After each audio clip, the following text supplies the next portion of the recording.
Hello students, আজকে আমি তোমাদের সঙ্গে যে আপকামিং 2024 সেই এক্সামে লজিক্যাল রিজনিং টপিকটার উপরে সাবজেক্টটার উপরে কিছু ইম্পর্টেন্ট চ্যাপ্টার যেখান থেকে প্রিভিয়াস তোমাদের দুটো ইয়ারে কোশ্চেন এসেছে বা নেক্সট যে এক্সামটা আসছে সেখানে আসতে পারে, সেইগুলো চ্যাপ্টারগুলো সম্বন্ধে একটা বেসিক ডিসকাশন দেবো।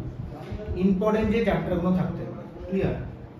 আচ্ছা, ফার্স্টে একটা কথা বলে রাখি, যখন ইম্পর্টেন্ট চ্যাপ্টার সম্বন্ধে স্টুডেন্টরা বলে ভিডিও করতে বা ক্লাসেও যখন আমাকে বলে আনতে, আমি একটাই কথা বলি, ফার্স্ট অফ অল যে মোটামুটি ওভারঅল যেগুলো থেকে কোশ্চেন আসা উচিত, বিভিন্ন যে তোমাদের এক্সামের ক্ষেত্রে লজিক্যাল রিজনিং সিলেবাসে আছে আর কি, চ্যাপ্টারটা এই সাবজেক্টটা বলবো আর কি, শুধুমাত্র যে জেন পাসের ক্ষেত্রে না, আরো যে এক্সামগুলোতে আছে তার অ্যাসপেক্টে যে চ্যাপ্টারগুলো থেকে mainly most of the question আসে সেইগুলো থেকে একটা ইম্পর্টেন্ট টপিকের উপর ডিসকাশন করছি। এই নয় যেটা সিলেবাস ডিসকাশন।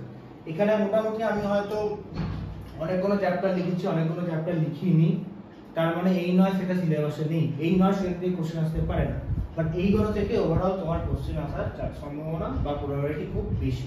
ক্লিয়ার? তো দেখে নাও, সবার প্রথমেই দুখানা পার্টে ভাগ করা থাকে, একটা হচ্ছে ভার্বাল পোরশন, একটা হচ্ছে নন ভার্বাল পোরশন। রাইট সাইডে এইটুকুটা নন ভার্বালটাকে লিখেছি আর বাকিটাকে ভার্বাল পোরশনের মধ্যে রাখা আছে। দেখো, ফার্স্টে এই চ্যাপ্টারটা মেনশন করেছি কোডিং ডিকোডিং। ওকে, এই কোডিং ডিকোডিং থেকে তোমার লাস্ট ইয়ার কিন্তু অনেক কোশ্চেন এসেছিল, 3-4টে মনে কোশ্চেন দিয়েছিল। এই কোডিং ডিকোডিং থেকে অলমোস্ট তোমরা তিনখানা প্যাটার্ন পাবে, তিনখানা টাইপ কোশ্চেন পাবে। তিনখানা কোশ্চেনের মধ্যে ফার্স্ট যে প্যাটার্নটা সেটা ইম্পর্টেন্ট, সেখান থেকে কোশ্চেন আসার সম্ভাবনা বেশি, আর সেকেন্ড প্যাটার্ন থেকে কোশ্চেন আসতে পারে। দেখবে লাস্ট ইয়ারে কোশ্চেন দিয়েছিল, একটা সেন্টেন্স হয়তো তোমাকে বলে দিয়েছে, তার অ্যাসপেক্টে তোমার ডিকোডিং করা আছে ধিক, টিক, মিক, রিক, এরকম টাইপের সব ওয়ার্ড দিয়ে। হয়তো বলছে ম্যাঙ্গো ইজ গুড, তার অ্যাসপেক্টে লেখা আছে মিক, বিগ, সিক। আবারও দিচ্ছে ম্যাঙ্গো এন্ড গ্রেপস আর সুইট, তার অ্যাসপেক্টে কোডিং লেখা আছে। এখন তিনটে করে হয়তো তোমার লাইন বলে দেওয়া আছে, দেন সেখান থেকে একটা ওয়ার্ডে কোডিং বা ডিকোড করতে তোমাকে বলেছে। এরকম একটা টাইপ থাকে। আর একটা টাইপ থাকে, দেখবে book is called, copy is called, etcetera, board, এরকম টাইপের যেটা জিকে বেস কোশ্চেন দিচ্ছে। আর নর্মাল যেগুলো কোডিং থেকে তোমরা কোশ্চেন হয় আশা করি জানো, সেই কোশ্চেন থেকে তো বেশি আসার চান্স বেশি। এছাড়াও ওই দুটো প্যাটার্ন থাকে। তো এইটা খুবই মোস্ট ইম্পর্টেন্ট একটা টপিক, কোশ্চেন এসছে। সিরিজ এগেইন খুব ইম্পর্টেন্ট টপিক। সিরিজের মধ্যে দুখানা থাকে, একটা হচ্ছে লেটার সিরিজ, একটা নাম্বার সিরিজ। যখন টাইপের কোশ্চেন দিতে পারে তোমাকে, এরকম টাইপের কোশ্চেন দেয় 2, 4, 6, 8, দেন কি হবে, এরকম টাইপের আর কি। এই কোশ্চেনটা তো না বিভিন্ন জিনিস এখানে করা যায়, plus minus, divide, into, square number, cube number. Letter দিয়েও দিতে পারে, ধরো A B dash A, C dash A dash dash B, এরকম টাইপের যেগুলো থাকে এখানে হচ্ছে লেটার সিরিজের মধ্যে করতে পারে। আর একটা এখান থেকে থাকে, সেটা হচ্ছে অড আউট। অড নাম্বারটা বা অড লেটারটা তোমাকে ফাইন্ড করতে বলে, 5-6টা হয়তো দিয়ে দেয়, কমা দিয়ে কোনটা অড, এরকম টাইপের তোমাকে কোশ্চেন দিতে পারে। আচ্ছা, ব্লাড প্রেশার সিরিজ থেকে কোশ্চেন কিন্তু এসছে আগে 2 বছর।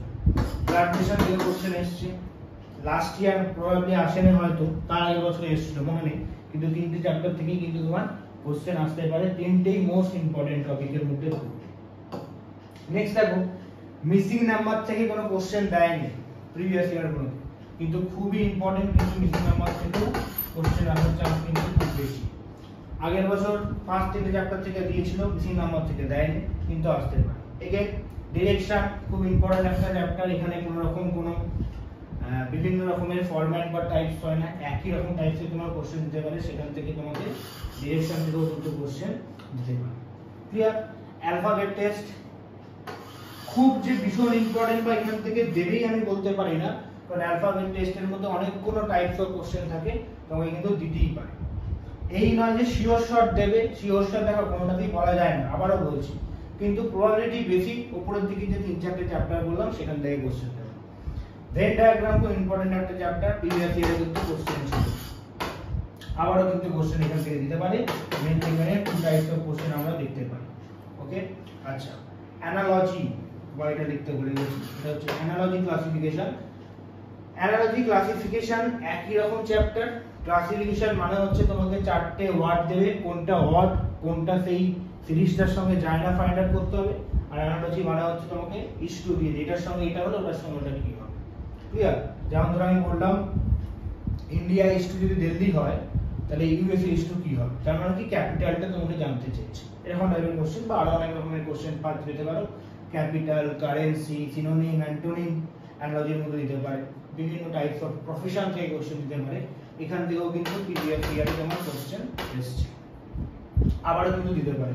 অ্যানালজি থেকে কিন্তু 2 বছরই কোশ্চেন তোমার দিয়েছে, 2022 এও দিয়েছিল, 23 এও দিয়েছিল। তো লেফট সাইডে যে যে টপিকগুলো আমি এখনো পর্যন্ত লিখেছি প্রত্যেকটা টপিকই ইম্পর্টেন্ট, কোশ্চেন এসছে, কিছু কিছু থেকে কিন্তু কোশ্চেন দিতেই পারে আপকামিং এক্সামটা আসছে। লেটেস্ট যে প্যাটার্ন আমার বিভিন্ন এক্সামের ক্ষেত্রে চলে লজিক্যাল রিজনিং এর ক্ষেত্রে, এই স্টেটমেন্ট বেসড প্রবলেম কিন্তু খুব ইম্পর্টেন্ট। স্টেটমেন্ট বেসড প্রবলেমের মধ্যে তোমার 4টে প্রবলেম থাকে, একটা আর্গুমেন্ট, একটা কনক্লুশন, একটা কোর্স অফ অ্যাকশন, আর একটা হচ্ছে অ্যাজাম্পশন। লাস্ট ইয়ার দেখবে সম্ভবত অ্যাকশন থেকে কোশ্চেন দিয়েছে, খুবই ইম্পর্টেন্ট। 4 টপিকের মধ্যে তোমাকে একটা কোশ্চেন দিতেই পারে, দুটোও দিতে পারে, খুব ইম্পর্টেন্ট পোরশন। রিসেন্ট যে এক্সামগুলো চলছে সেই প্যাটার্নটাকে যদি মাথায় রাখি। আচ্ছা, এই প্রবলেমগুলোর মতোই আরেকটা ওরকম স্টেটমেন্ট বেসিক কোশ্চেন থাকে যেটাকে আমরা লজিক বা সিলোজিজম বলি। একটু ডিফিকাল্ট চ্যাপ্টারটা, কোশ্চেন আসেনি লাস্ট 2 বছরে, ইন ফিউচার আসতেও পারে, না আসতে পারে, না আসার চান্সই বেশি, কিন্তু একটু আধটু করে রাখা ভালো, একটু আধটু কিন্তু করে রাখা ভালো যদি কোশ্চেন দিয়ে দেয়। আচ্ছা, নাম্বার র্যাঙ্কিং খুব ইম্পর্টেন্ট, আসবেই হয়তো, সিওরিটি বলতে পারছি না, বাট আসার চান্স খুব বেশি। নেক্সট ম্যাথমেটিক্যাল প্রবলেম, খুবই ইজি একটা চ্যাপ্টার। হ্যাঁ, যে চ্যাপ্টারটা হয়তো তোমরা সবাই বুঝতে পারছো কোন চ্যাপ্টার, তোমাকে একটা কোশ্চেনে বলে দেয় যে divide means plus, into means minus, plus means কি বাকি রইল ইনটু, এরকম টাইপের। দেন তোমাকে একটা হয়তো ভ্যালু বলে দিল, এইগুলোকে পুট করে সলভ করতে হয়, ঠিক আছে? এরকম টাইপের যে কোশ্চেন, সেই চ্যাপ্টারটা হয়তো তোমার ম্যাথমেটিক্যাল প্রবলেমের মধ্যে পড়ে। তো ওভারঅল দেখো, এই যে টোটাল জিনিসটা মেনশন করলাম, এর বাইরেও কিন্তু অনেকগুলো চ্যাপ্টার থেকে যায় আমার ভার্বাল পোরশন থেকে। আরেকটা কথা মাথায় রাখবে, 20 খানা তোমাদের কোশ্চেন আসবে টোটাল, জানো এর মধ্যে কিন্তু 15 থেকে 17 কোশ্চেন ভার্বাল থেকে আসবে, কি 15 এর থেকে হয়তো বেশি, 16 থেকে 17 কোশ্চেন ভার্বাল থেকে আসতে পারে। আর নন ভার্বাল পোরশনটা থেকে 3 থেকে 4টা কোশ্চেন দিতে পারে, বা 15টা 5টাও থাকতে পারে। তো ম্যাক্সিমাম কোশ্চেন তোমার ভার্বাল পোরশন থেকেই থাকবে, 15টা কোশ্চেন কি 17টা কোশ্চেন থাকতে পারে, 17 কোশ্চেন থাকতে পারে এই চ্যাপ্টারগুলো। এছাড়াও আরেকটা চ্যাপ্টার থেকে কোশ্চেন দেওয়ার চান্স খুব কম, বাট তবু বলে রাখতে পারি, পাজল টেস্ট। পাজল টেস্ট, এই পাজল টেস্টের মধ্যে দেখবে সিটিং অ্যারেঞ্জমেন্ট করে থাকে, সিটিং অ্যারেঞ্জমেন্ট থেকে ছোট কোশ্চেন দিতে পারে, কিন্তু আসলে কি হয়, পাজল টেস্ট বা সিটিং অ্যারেঞ্জমেন্ট থেকে কোশ্চেন দিতে গেলে তোমাকে অনেকটা বড় একটা কোশ্চেন করবে, সেখান থেকে 2-3টা করে কোশ্চেন দেয়। ছোট করে কোশ্চেন দেওয়াটা খুব মুশকিল, বাট দিতেও পারে, কিন্তু একদম যে প্রবাবিলিটি নেই সেটা বলতে পারবো। এছাড়াও পাজল টেস্ট ছাড়াও দেখবে 2টো চ্যাপ্টার থাকে, ক্লক আর ক্যালেন্ডার, যেগুলো আমরা জিআই তে করাই, কিন্তু জিআই এর মধ্যে পড়ে না, কোনো মেনলি ম্যাথস এর মধ্যে পড়ে, ম্যাথমেটিক্স এর মধ্যে পড়ে। ওই ক্লক এবং ক্যালেন্ডার থেকে কিন্তু কোশ্চেন কোনো বছর দেয়নি, খুব কম এক্সামই আসে, দিতেও পারে, নাও দিতে পারে। এছাড়া এগুলোর সঙ্গে ব্লক বা ক্যালেন্ডারটা মেনশন করে রাখতে পারে। মেনশন করার কারণটা দেখো, তুমি এই সাবজেক্টটা থেকে অনেকটা নাম্বার গেইন করতে পারো, তুমি ফুল মার্কস গেইন করতে পারো, তুমি 19ও পেতে পারো, 18ও পেতে পারো। তো যদি ব্লক ক্যালেন্ডার দিয়ে দেয় সেই হিসাবে বলে রাখো। 2021 এ দেখবে কোশ্চেনে, সরি 21 বলছি, 22 তে কোশ্চেনে দুটো কোশ্চেন ছিল, একটা হচ্ছে ইউনিট ডিজিট দিয়ে, একটা হচ্ছে ইউনিট ডিজিট, আর একটা ছিল এক্সপোনেনশিয়াল বা পাওয়ার, যাকে আমরা বলি মাথায় দিয়ে 2^4 6 এরকম। তো এইগুলো কিন্তু কোনো লজিক্যাল রিজনিং এর সিলেবাসের মধ্যে পড়ে না, এগুলোকে আমরা দেখতে গেলে ম্যাথসেরই পোরশন। এখান থেকে 2022 তে কোশ্চেন দিয়েছিল, ওর কিন্তু কোনো বেসিক চ্যাপ্টার নেই। আমরা যদি আরএস আগরওয়ালকে দেখি বা ভালো ভালো বইগুলোকে ফলো করি, তো মেইনলি এগুলো ম্যাথসের মধ্যে পড়ে, ইউনিট ডিজিট, পাওয়ারের কোশ্চেন, কোনো ক্লক, ক্যালেন্ডার কিন্তু দিতেই পারে। তো তোমাকে মাথায় রাখতে হবে, যেটা জেন পাসের ট্রেন্ড, যে একটা চ্যাপ্টার থেকে ওরা অনেকগুলো কোশ্চেন দেয়। আগের বছর যেমন কোডিং ডিকোডিং থেকে দিয়েছিল অনেকগুলো কোশ্চেন, বাকিগুলো থেকে একটা করে কোশ্চেন হয়তো দিচ্ছে। ওভারঅল তোমাকে সেরকম দেখতে গেলে হয়তো পার চ্যাপ্টার তুমি একটা কি দুটো কোশ্চেন কিছু কিছু ক্ষেত্রে পেতে পারো। তো দেখতে পাচ্ছ 16টা কোশ্চেন যদি দেয় তার জন্য তোমাকে মিনিমাম কটা 17-18 চ্যাপ্টার করতেই হচ্ছে। ক্লিয়ার? আমি এখানে লিখেছি কটা যদি একবার গুনে নিই, 1টা 2টো 3টে 4টে 5টা 6টা 7টা 8টা 9টা 10 11 12 এই চারটেকে আলাদা করে ধরলো 16টা আর এইগুলো কেটে 17-18টা। দেখতে পাচ্ছ তো? তো 16টা কোশ্চেন যদি তোমাকে দেয় কিংবা 16টা কোশ্চেন দেয় তোমাকে ধরে রাখতে হবে পার চ্যাপ্টার থেকে একটা কোশ্চেন, কিছু কিছু ক্ষেত্রে কোনো চ্যাপ্টার থেকে হয়তো দুটো বা তিনটে কোশ্চেন দিতে পারে। তো এই ওভারঅল পোরশনটা কভার করলে তুমি মোটামুটি সবটাই প্রায় কভার আপ হয়ে যাবে। এইগুলোকে ভালো করে করা উচিত। এই ছাড়া ইউনিট ডিজিট কিংবা পাওয়ারের যে কোশ্চেন এগুলো আলাদা করে কিছু করার দরকার হয় না, ম্যাথস একটু লজিক্যালি হয়ে যায়। এই ছাড়া ক্লক বা ক্যালেন্ডার ওটা রিস্ক, তুমি চাইলে করতে পারো না চাইলে না করতে পারো, তোমার ব্যাপার। যদি দেয় কোশ্চেন মিস হয়ে যাবে, আর যদি তুমি শিখে রাখতে পারো তাহলে তুমি করতে পারবে। কিন্তু ওখান থেকে যে শিওর শট আসবেই সেটা বলতে পারি না। প্রিভিয়াস ইয়ারে কিন্তু দেয়নি তার মানে এই নয় যে পরের বছরও দেবে না, কিন্তু এইগুলো থেকে আসার চান্স খুব বেশি, হাইলি প্রবাবিলিটি আছে এগুলো থেকে আসা। এবার যদি আমি নন ভার্বালের ক্ষেত্রে চলে যাই,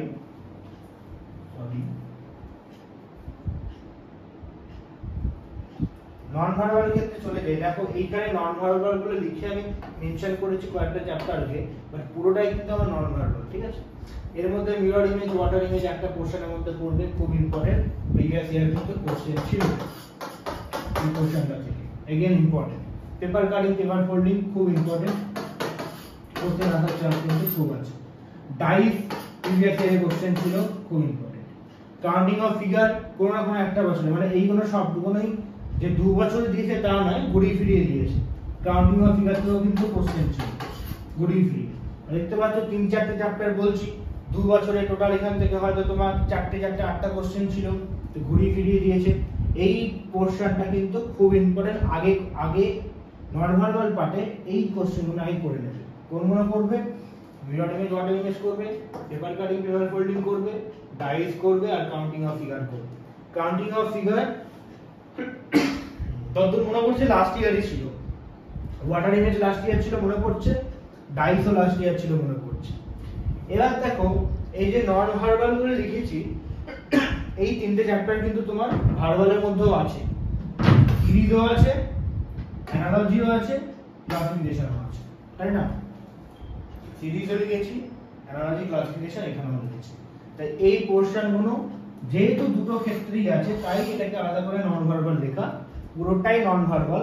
সিরিজ থেকে কিন্তু আগের বছর কোশ্চেন ছিল হেল্প পাসে নন ভার্বাল কোশ্চেন থেকে। তো এখান থেকে ওই যেটা বললাম 3-4টে কোশ্চেন দিতে পারে। আশা করি মিরর ইমেজ দিলে ওয়াটার ইমেজ দেবে একসঙ্গে, তা নাও হতে পারে, আবার হতেও পারে। আগের বছর ওয়াটার ইমেজ ছিল, এবছর মিরর ইমেজ দিতেই পারে, বা আবার হয়তো ওয়াটার ইমেজ দিয়ে দিল। কারণ কখনো আগের বছর এসে গেছে বলে করব না, এটা করা কিন্তু বোকামি হয়। ডাইস থেকে কোশ্চেন আগের বছর ছিল, দিতেও পারে। পেপার কাটিং, পেপার ফোল্ডিং থেকে কোশ্চেন আসতে পারে। কাউন্টিং অফ ফিগার থেকে কিন্তু এভরি ইয়ার কোশ্চেন দেওয়া উচিত বা দিতেও পারে। তো এই পুরোপুরি ওভারঅল টপিকগুলোকে যদি কভার করতে পারো, ভালো করে প্র্যাকটিস করতে পারো। এবার দেখো কিছু কিছু সাবজেক্ট এখানে আছে, বলছি কিছু কিছু চ্যাপ্টার এখানে আছে যেগুলো তুমি যদি একবার দুবার করে একটু ভালো করে শিখে নাও, খুব একটা বেশি করে প্র্যাকটিস করার কিন্তু দরকার হয় না। যেমন mirror image, water image, paper cutting, folding, ডাইসটা যদি একবার শিখে নাও প্রবলেম হবে না। আর স্টেটমেন্ট, আর্গুমেন্ট ওটা পুরোপুরি থিওরি বেস, তোমার নলেজ থাকলে তুমি করতে পারবে। ম্যাথমেটিক্যাল প্রবলেম সেম জিনিস, একবার শিখে গেলে প্রবলেম হয় না। ভেন ডায়াগ্রাম তাই। কিন্তু কিছু কিছু তোমার টপিক আছে যেগুলো কিন্তু হিউজ প্র্যাকটিস দরকার আছে। তুমি যতই শেখো প্র্যাকটিস করা খুব ইম্পর্টেন্ট। সিরিজ তার মধ্যে একটা, মিসিং নাম্বার তার মধ্যে একটা, কারণ এর কোনো লিমিট নেই, যা খুশি তাই দিতে পারে। লজিক তার মধ্যে একটা পড়বে। কাউন্টিং অফ ফিগার এমন একটা টপিক, তুমি যতই করো ওই কটা ট্রায়াঙ্গেল আছে একটা ক্লামজি ফিগারের মধ্যে ফাইন্ড আউট করা কিন্তু ফিগার আউট করা খুব মুশকিল। এই চ্যাপ্টারটা কিন্তু খুবই চাপের আমার যা মনে হয়, মানে শেখানো বা শেখার থেকেও ইম্পর্টেন্ট তোমাকে আইডেন্টিফাই করাটা, কটা আমি দেখতে পাচ্ছি এখানে ফিগার কাউন্ট করতে পারছি। এছাড়া ডিরেকশন বা ব্লাড প্রেশার এগুলোর ক্ষেত্রে যে প্রচুর প্র্যাকটিস দরকার নেই, কিন্তু ভালো করে বুঝে কিছু কিছু প্র্যাকটিস করলেই হয়ে যায়। কিন্তু coding, series, missing number, analogy, classification অনেক অনেক করে তোমাকে করতে হবে। অ্যানালজি, ক্লাসিফিকেশনের কোনো লিমিট থাকে না, যা ইচ্ছে তাই দিতে পারো। তো প্র্যাকটিস বলতে গেলে ওই 5-6টা চ্যাপ্টার ভালো করে, বাকিগুলো যদি ভালো করে বুঝতে পারো ঠিকঠাক হয়ে যাবে। এই ভিডিওটার থেকে, যে ভিডিওটার মারফত আমি যে তোমাদেরকে চ্যাপ্টার বা টপিকগুলো বললাম, এগুলো ভালো করে নাও। হাতে আর কিছু দিনই সময় আছে। লজিক্যাল রিজনিং থেকে একটা যদি ভালো স্কোর করতে পারো তাহলে বাকি সাবজেক্টগুলোর ক্ষেত্রে অনেক হেল্পফুল হবে। ওকে, চলো নেক্সট একটা ভিডিও নিয়ে আসবো, হয়তো অন্য কোনো সাবজেক্টের ক্ষেত্রে বা কিংবা এর ক্ষেত্রে যদি কোনো কোশ্চেন অ্যান্সারের ভিডিও নিয়ে আসতে পারি। Thank you, bye by.